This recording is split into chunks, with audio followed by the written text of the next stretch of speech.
तमिलनाडु में बिहारियों की कत्लेआम शुरू। बिहारियों पर फिर शुरू हुआ है जुल्म-ओ-सितम।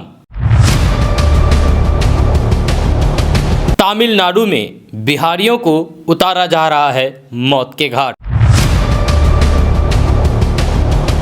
बिहारी जिल्लत की जिंदगी जीने पर हो रहे हैं मजबूर। अगर आप भी रहते हैं बिहार से बाहर तो कभी भी हो सकते हैं आपके जान पर हमला। हम बिहारियों को कब तक यूं ही तरपाया जाएगा? हम बिहारियों को कब तक दूसरे राज्यों से मार मार के यूं ही भगाया जाएगा? कब तक हम पर जुल्म और सितम किया जाएगा? तमिलनाडु में जो चीज़ चल रहा है, तमिलनाडु में जो हो रहा है, उसे आपको खबर होना चाहिए। क्योंकि बिहार एक ऐसा प्रदेश है, बिहार एक ऐसा राज्य है जहाँ के अधिकतर युवा दूसरे राज्यों में जाते हैं अपनी रोजी रोटी की तलाश में, तब जाकर बिहार में खुशहाली कायम है। अगर हम सीमांचल की बात करें, किशनगंज, अररिया, पूर्णिया, कटिहार की बात करें तो हमारे यहाँ से अधिकतर युवा, अधिकतर लोग दूसरे राज्यों में जाते हैं, वहाँ जाकर वो मजदूरी करते हैं, तब जाकर आज हमारे सीमांचल में खुशियाँ कायम हैं, तब जाकर आज हम चैन से सो पाते हैं, चैन से रह पाते हैं। लेकिन तमिलनाडु में जिस तरह की हालात बनाया जा रहा है, फिर से हमें दशकों पहले की वो मुंबई की याद आ रही है। बाल ठाकरे के ज़माने में जिस तरह से मुंबई से, महाराष्ट्र से बिहारियों को पीटा गया, बिहारियों को खदेड़ा गया, बिहारियों को मारा गया, सेम उसी तरह की हरकत, सेम उसी तरह की कायराना चीज़ें, सेम उसी तरह की बातें तमिलनाडु में देखने और सुनने को मिल रहा है। अखबारों के जरिए पता चला है जिस तरह से तमिलनाडु में बिहारियों को चुन चुन कर मारा जा रहा है, उन्हें भगाया जा रहा है। चूँकि वहाँ के लोकल बासिंदों का कहना है कि बिहारी बहुत अधिक संख्या में तमिलनाडु आ चुके हैं, जिससे उन्हें काम नहीं मिल रहा है और बिहार के लोग सस्ती दरों में वहाँ पर मजदूरी करते हैं, जिससे वहाँ के स्थानीय लोगों को काम नहीं मिल पा रहा है, जिसका गुस्सा वो बिहार के लोगों पर उतार रहे हैं। केडीवी लाइव के ऑफिशियल नंबर पर तमिलनाडु से कई कॉल आए, जिनकी कॉल हिस्ट्री हमारे पास मौजूद है, उनकी रिकॉर्डिंग हमारे पास मौजूद है। उन्होंने अपनी आप बीती केडीवी लाइव से बताया, उन्होंने कहा कि यहाँ पर बिहारी मजदूरियों की हालत काफ़ी ख़राब है, लोग वहाँ से पलायन करना चाह रहे हैं, पलायन करने पर मजबूर है, लेकिन ट्रेनों की टिकट नहीं मिल रही हैं, रास्ते में खून खराबा का माहौल होता जा रहा है, कब कहाँ किसको पीट दिया जाए, कब कहाँ किसे मार दिया जाए। तमिलनाडु में हो रहे जो हालात हैं, जो हालात उत्पन्न हुए हैं, वहाँ इन हालातों में अब तक 2 मजदूरों की जान चली गई है, लगभग दर्जनों मजदूर घायल अवस्था में हैं। इसको लेकर बिहार के मुख्यमंत्री नीतीश कुमार ने भी अपने सोशल अकाउंट के जरिए पोस्ट किया है। मैं आपको सबसे पहले पढ़कर सुनाना चाहूँगा कि माननीय मुख्यमंत्री बिहार ने क्या पोस्ट किया है। उन्होंने लिखा है, मुझे समाचार पत्रों के माध्यम से तमिलनाडु में काम कर रहे बिहार के मजदूरों पर हो रहे हमले की जानकारी मिली है। मैंने बिहार के मुख्य सचिव एवं पुलिस महानिदेशक को तमिलनाडु सरकार के अधिकारियों से बात कर वहाँ रह रहे बिहार के मजदूरों की सुरक्षा सुनिश्चित करने का निर्देश दिया है। माननीय मुख्यमंत्री ने ये सीधा सा पोस्ट कर अपनी जिम्मेदारियों से पाला झाड़ लिया है। हमें सोचने की ज़रूरत है, हमें गहरी मंथन करने की ज़रूरत है। हम पार्टियों के झंडा को धोते हैं, हम पार्टियों की झंडा को धोते हैं, हम पार्टियों के लिए आपस में लड़ते हैं, हम हिंदू मुसलमान के नाम पर लड़ते हैं। आपको जानकर हैरानी होगी कि तमिलनाडु में जो चुन चुन कर बिहारियों को मारा जा रहा है, तो वहाँ उनसे ये नहीं पूछा जा रहा है कि आपका जाति क्या है, आपका धर्म क्या है, आप हिंदू हैं, आप मुसलमान हैं, आप सिख हैं, आप ईसाई हैं। नहीं, अगर वह बिहारी है तो उन्हें मारा जा रहा है, उन्हें पीटा जा रहा है, उन्हें भगाया जा रहा है, उन्हें परेशान किया जा रहा है। आखिर बिहारी होना क्या जुर्म है? क्या बिहार का होना जुर्म है? क्या हमारी गलती ये है कि हम बिहार में पैदा हुए हैं, हम बिहारी हैं? हमें इस मुद्दे पर बोलना पड़ेगा।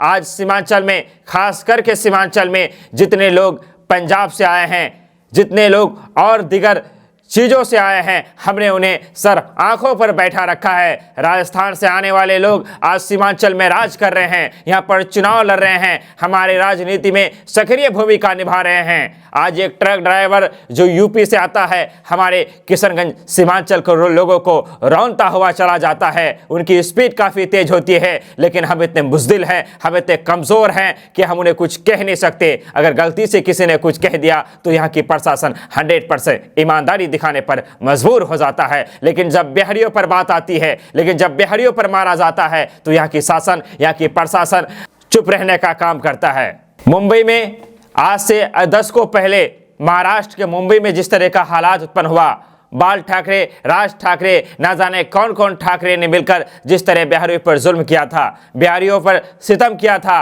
क्या आपने वो मंजर भुला दिया जब मुंबई की सड़कों पर बिहारियों को मारा जा रहा था, बिहारियों का कत्लेआम किया जा रहा था? हजारों लोग मुंबई छोड़ने पर मजबूर हो गए थे और वह शरणार्थी बनकर अपने ही देश में रह रहे थे। क्या ये भारत देश हमारा भी है? क्या हम भी भारत के संतान हैं? क्या भारत की आबो हवा में हमारा भी हक है? अगर सही मायने में हम भी भारतीय हैं तो फिर बिहारियों को हे दृष्टि से देखा क्यों जाता है?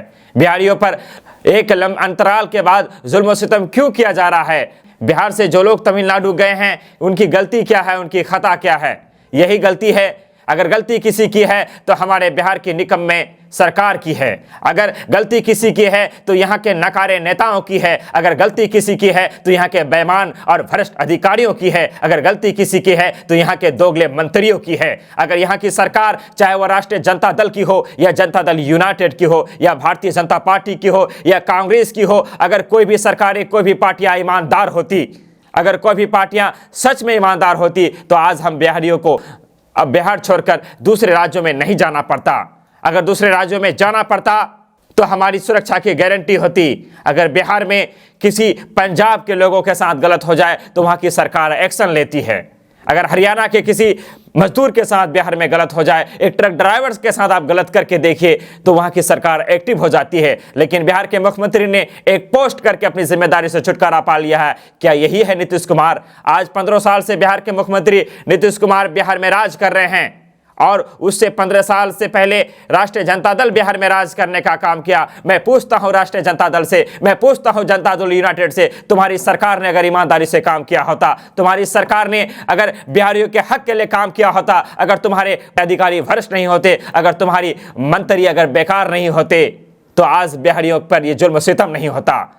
हम सबका फर्ज बनता है, हम सबकी जिम्मेदारी बनती है, हम सबका दायित्व बनता है कि हम पूछे बिहार की सरकार से, हम पूछे नीतीश कुमार से कि आज तमिलनाडु में बिहारियों के साथ जो जुल्म सितम हो रहा है, इसके लिए आप क्या कर रहे हैं? अगर तमिलनाडु में बिहारियों के खिलाफ जो साजिशें चल रहा है, बिहारियों को जिस तरह वहाँ परेशान किया जा रहा है, वहाँ जिस तरह से उन्हें मजबूर किया जा रहा है, अगर ये जुल्म सितम कम नहीं होता, अगर वहाँ की सरकार एक्शन नहीं लेती है, तो हमें सड़कों पर उतरना होगा। अगर बिहार से इतनी नफरत है तो तुम कह क्यों नहीं देते कि बिहारियों को हिंदुस्तान में रहने का हक नहीं है? अगर हम भी हिंदुस्तान में हैं, अगर हमारा भी हिंदुस्तान है, अगर आज़ादी की लड़ाई में बिहारियों ने भी हिस्सा लिया था, अगर इस देश को बनाने में हमारा भी वर्चस्व है, तो फिर हमें हे दृष्टि से क्यों देखा जाता है? हमें इस तरह क्यों सताया जा रहा है? हम आप तमाम तरह से अपील करना चाहेंगे, केडीवी लाइव आपसे गुजारिश करना चाहेगा, तमिलनाडु में बिहारियों के खिलाफ साजिशें चल रही है, वहाँ उनके ऊपर जुल्म सितम हो रहा है, हमें आवाज़ निकालना होगा, हमें बोलना पड़ेगा।